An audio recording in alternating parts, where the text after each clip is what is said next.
first episode of my Hogwarts Legacy playthrough. I'm sorry for the delay on getting this started, but it's here now.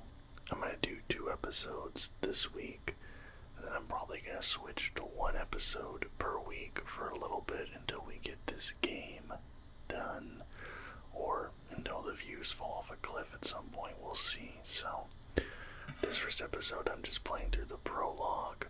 Next episode we'll be getting into some more fun stuff, so I hope you guys enjoy.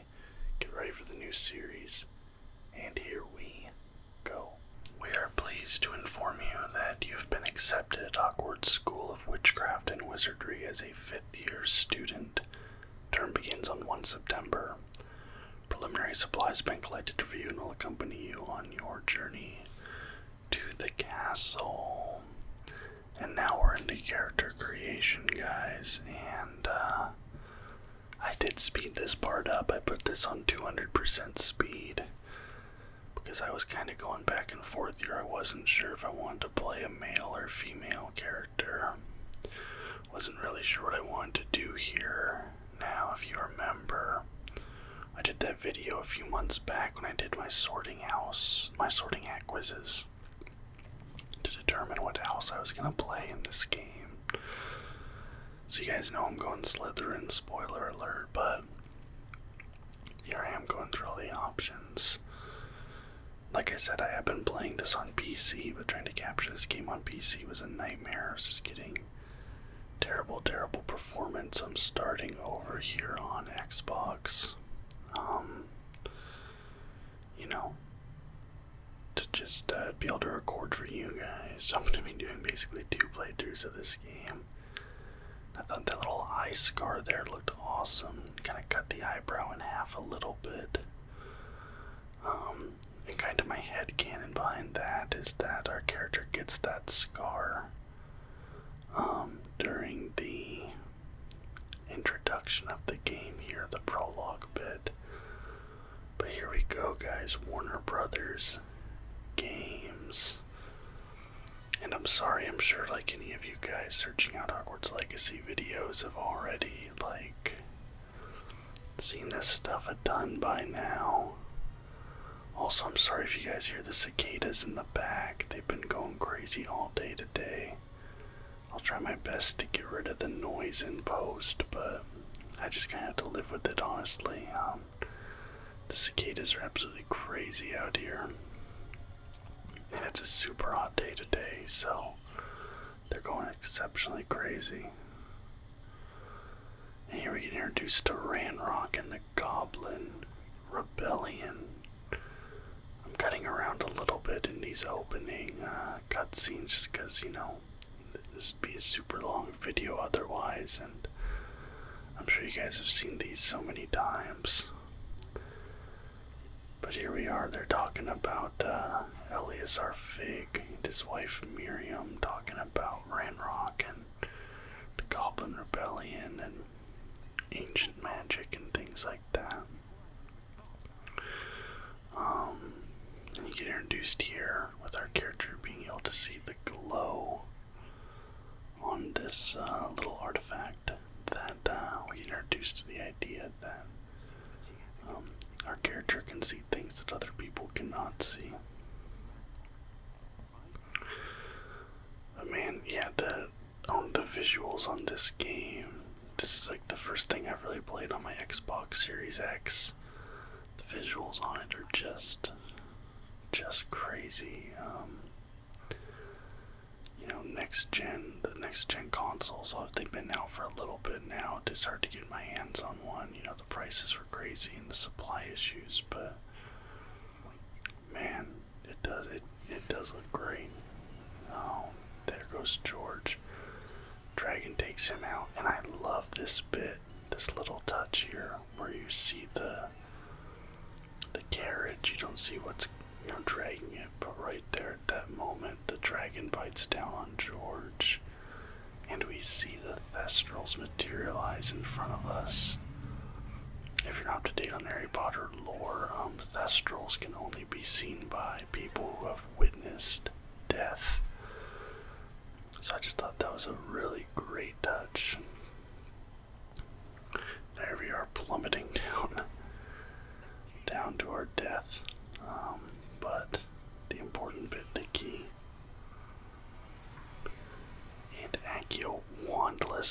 magic notice.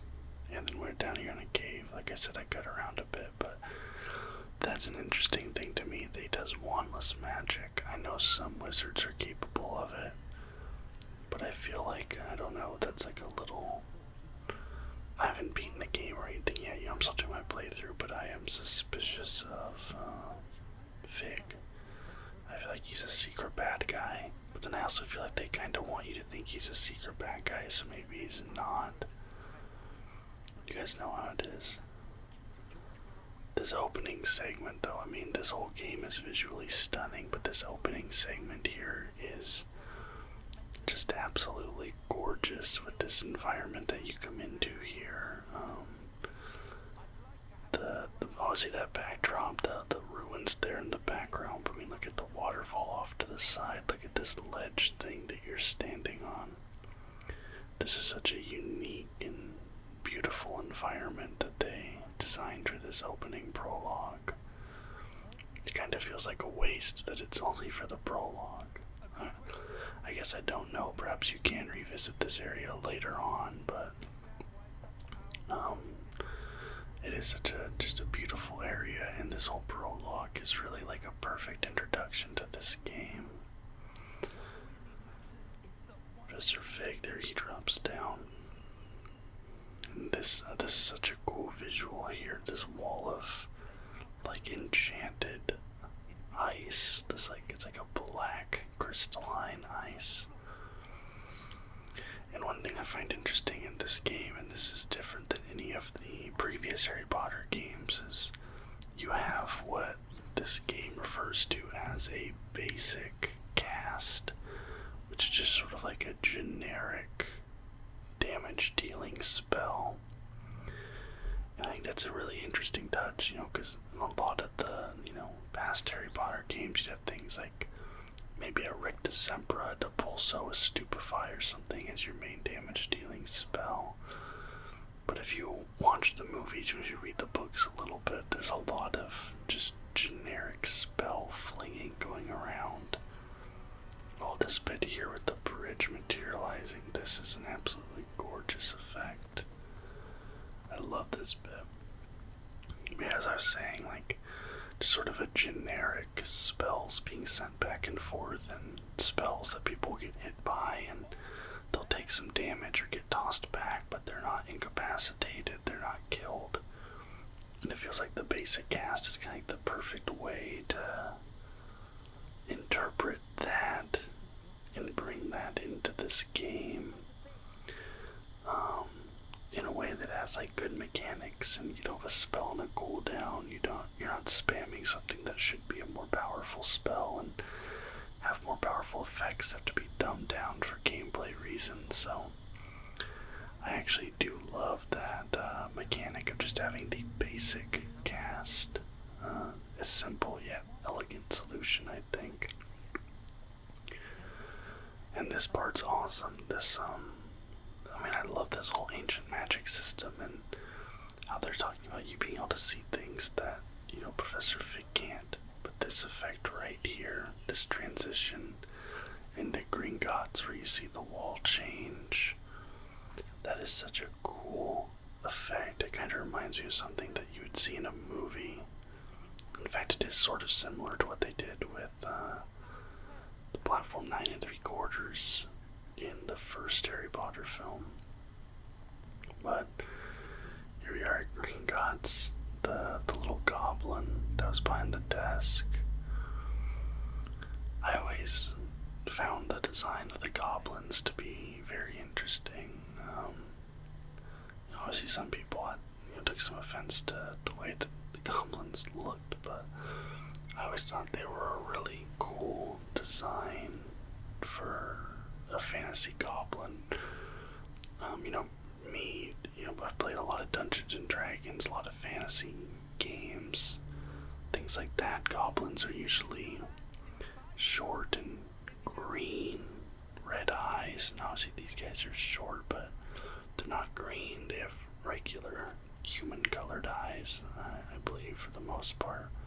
Maybe they have all black eyes, maybe I'm misremembering, but Then you have this beautiful part of Gringotts here. I mean, just what an amazing set piece. Then you have, yeah, the Hobgoblin, the red band. Now I didn't notice the red band on his shoulder bicep there, his arm, until our character pointed it out here in this next scene. I didn't notice that on my own when I was first playing through this. You'll hear him point it out right here. Yeah, you're being followed a little bit. He's suspicious of you.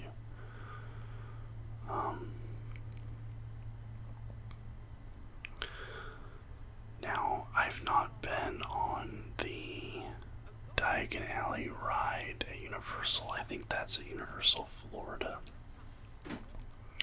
I've only been to the Wizarding World section of Universal California, which is Hogsmeade instead of Diagon Alley.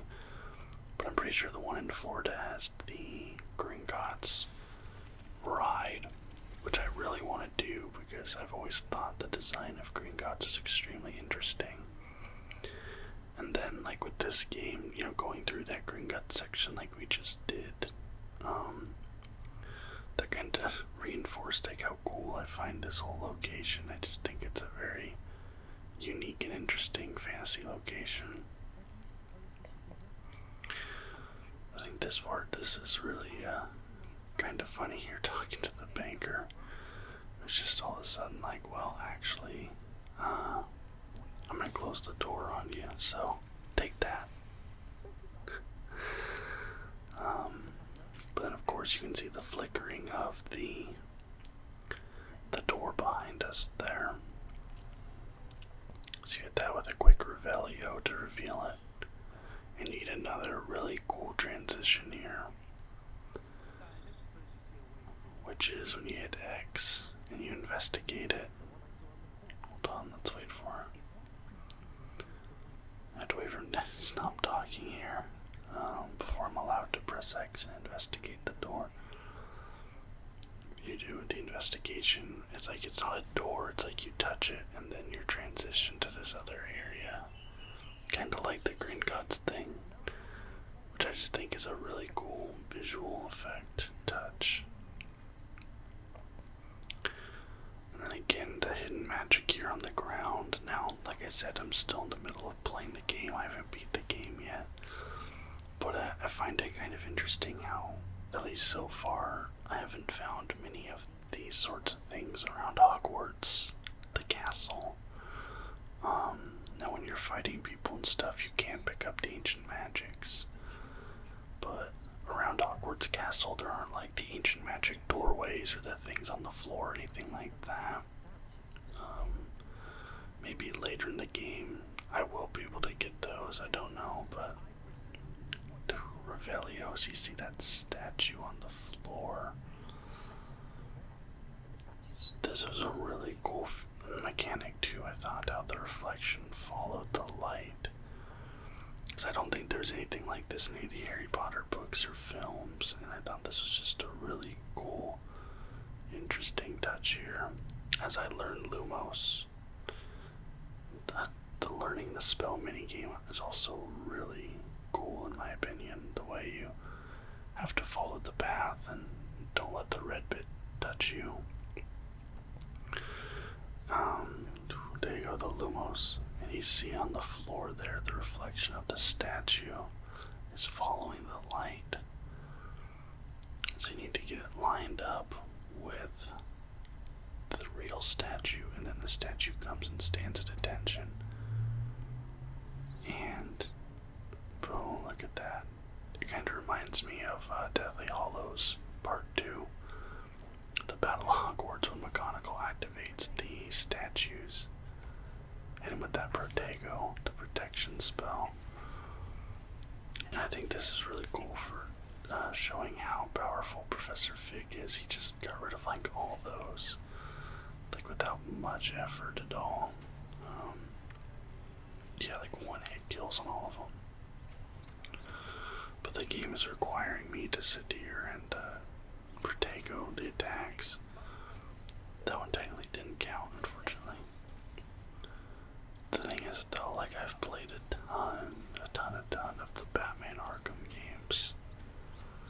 So, for me, I missed that one. I tried to jump it. But like I was saying, for me, this combat system, while it's a little different with the spells and having the different spell abilities mapped, the counter system at the very least is very similar to the Batman Arkham games. And I have played those extensively. I love those games. So that all felt very familiar. Very, simple. And this one took me a second. It was funny, is even though I had done it before, this still took me a second. Getting the three statues all lined up at the same exact spot. As you can see, they kind of triangulate right there. And they come stand up. Boom. 2, 3. And right there, I even missed that first Protego there because I'm just so focused on taking that one down. I do love the effect of Protego though, how it forms that bubble around you. I think that's somewhat different from how they illustrated Protego in the films. And I actually really like this, how they have Stupefy built into the counter system. Because like the Arkham games or Spider-Man more recently, when you had to press the Y to dodge an attack, it's not just a dodge, right? You also would usually counter the attack with a powerful counterattack of your own. And then having that be Stupefy, and you do a little bit of damage, and you get to stun the enemy as well, I think is really, really cool. And a good way to integrate that spell into the game. I had to pop a quick heal there because I did take a couple hits, but the lights go back out and now we're off again. Have to find Professor Fig, and we find this really cool fountain and some ancient magic on the ground. But this time, instead of statues coming up, we get this doorway, and look at this, just this immaculate reflecting pool beyond this doorway. And you pass right through and you're in this just really elaborate space. And if you're a fan of Harry Potter, you know this very well. The memories and the pensive, I think it was introduced in Order of the Phoenix, if I'm not mistaken, looking at Dumbledore's memories. And there was a plot point in Half-Blood Prince where Harry was trying to secure Professor Slughorn's memories to see what had happened in the past with him and Tom Riddle. Yeah, pensive review memories, he says himself right there. But yeah, in general, I've really been enjoying this game. I've been very excited for this for a very long time. I've been a huge Harry Potter fan. I don't know if you guys know, but I actually met my girlfriend on the Harry Potter website. It was about 15, 16 years ago at this point. I think probably closer to 16 now. But we were on a Harry Potter forum role-playing website where we would, it's forum-based role-playing. This was a thing back in the 90s and 2000s. It's not really so much a thing anymore. And you would, there'd be forum posts, and you would respond to other forum posts to, continue the role play. It was really popular for a while. And we actually met. We were in the same role playing, thread. And that's how her and I met. And now I live with her in Australia 16 years later, so Harry Potter is a really important and weirdly integral part of my life. I read the books growing up. My dad and I went to the midnight showing of every single movie that came out. My dad and I went to all of them together. It's our sort of tradition that we did. So yeah, like Harry Potter's just always been a thing for me in my life, and I've always been a fan. And when I saw that original leak for this game, like what, 3 or 4 years ago at this point, it was just like the main character like fighting a troll or going through a cave or something. Can't remember exactly what it was at this point, but when I first saw that, the idea of a Harry Potter open world RPG, it always intrigued me. It's something I've always wanted, and this game feels like a dream come true of sorts. Like I said, I'm still playing through it. I'm not even halfway done at this point, but I'm really enjoying it so far. And there we go. Someone is coming. There's the goblin banker from earlier, and that shifty security guard from earlier, and who is it in front of them there? It is Ranrock, who we saw in the newspaper earlier. Just a bad dude, a criminal. Some people don't think he's that serious. Some people are very concerned about him. And I like that they demonstrated earlier how powerful Professor Fig is with his wand, because it makes this bit here all the better. Oh yeah, this goblin banker. Dude's trying to follow the rules. Dude's trying to... He's like, he's like, listen man, they have the key. Like, that is the Gringotts rule. If you have the key, you have access to the vault. He's saying Ranrock didn't have the key. And you see that, the red on him, that was also on the other goblin. Now I don't think Fig can see that. I think only we can see that, because I think it's that same glow. So it seems like Ranrock is using ancient magic, perhaps. But yeah, we saw how powerful Fig was when he was fighting those statues earlier. So now we see how easily Ranrock is able to hold him off. And we've never seen a goblin be able to like do anything like that to a wizard, let alone, a Hogwarts professor level wizard, which is, the upper echelon of powerful wizards, probably the upper 25, upper 10% or so. So it really sets up Ranrock, showing how powerful he is as a villain, showing what he's, potentially capable of here. Especially now fending off that big statue. I think this whole prologue here does a great job of setting him up as a villain for this game. And again, I don't know, I think that Professor Fig might also be a bad guy. We'll see what happens there, but this whole segment's just great. And then we go through the doorway. As they're busy, they're preoccupied there fighting. We're able to pass through. And where do we happen to find ourselves? Look how delighted he is. Look at how happy Professor Fig is. Yeah, never seen so powerful a goblin, wholly unaffected by my magic, and he is a powerful wizard at that. Makes the whole thing all the more concerning. Yeah, but look at him. Dude is very joyous. That lamppost should look a little bit familiar.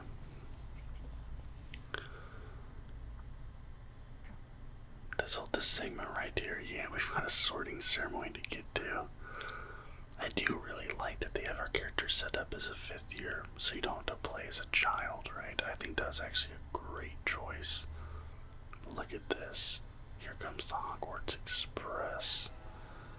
This is such a beautiful opening sequence right here. I think this is all pre-rendered. I don't think this is in engine, but this reveal of the castle here as we pass through the owl, the boathouse down there. This is just absolutely gorgeous. This is absolutely breathtaking right here, this view of the castle, and then you have your title card come in. This is honestly an amazing prologue, one of the best prologues I've played in a video game in a long time. Like the Uncharted prologue is up there as a good one. I don't know, there's a few off the top of my head I can't really think of, but great introduction to the game. I skipped a little bit there with the bit where you're just talking to the headmaster, or the headmaster's kind of accosting Professor Fig. Yeah, but I think it's cool you have a Black and a Weasley as your headmaster and deputy headmistress, you know. Sirius Black's ancestor, Bellatrix Lestrange's ancestor, and then of course a Weasley. Y'all know about the Weasleys. One thing I will say though is I absolutely hated the voice of this Sorting Hat. I don't know if maybe the original actor passed away or was unavailable to do the voice, but whoever did this new voice for the Sorting Hat, I did not really like it. I guess it's just one little segment here, so it's not a big deal, but I don't know, did not care for it personally. And I always love when they make the answers so obvious, like coming up here, you know, trying to get you sorted into your house. The next question it asks, like, it's so obvious which house.